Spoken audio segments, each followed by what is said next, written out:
All right, happy week 2, everybody. I'm going to get into this discussion post. I'm going to do the second one based on the reading. The instructor videos, what were the primary developments in the transportation revolution? How does transportation in the early 19th century America compare with transportation today? So for me, some of the primary developments, which one I didn't really even think about, was canals and how they developed those to connect waterways. And that seemed to be really important in moving goods, like they talked about the Erie Canal, and all the other ones that they put in. I didn't realize there was such a boom in putting in canals and making that a means to get goods to where they need to go. But it made sense afterwards that you could, once you connect those waterways, makes things a lot easier to move stuff around. And I kind of found it interesting too in one of the videos when we were talking about the, first roads were kind of just, mud, and they would get, they'd have to put logs in there and everything else to get you down the road. And then once they decided to break up rock and put it on there, it kind of made it more passable. And with the, horse and wagon and that. And so how does transportation in the early 19th century America compare with transportation today?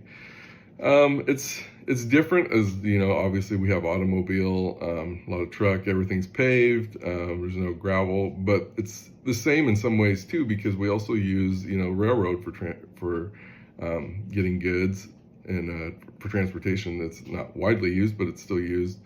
And then obviously ships are very important in getting goods around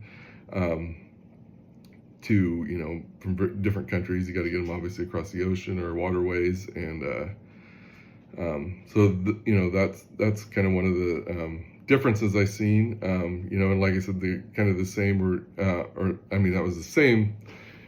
And one other difference obviously is airplane, but we'll probably get on that a little bit further. But just comparing it definitely seems like now that we still use a lot of those old time ways that when America's first being developed and getting our goods around, we're still kind of doing that same thing.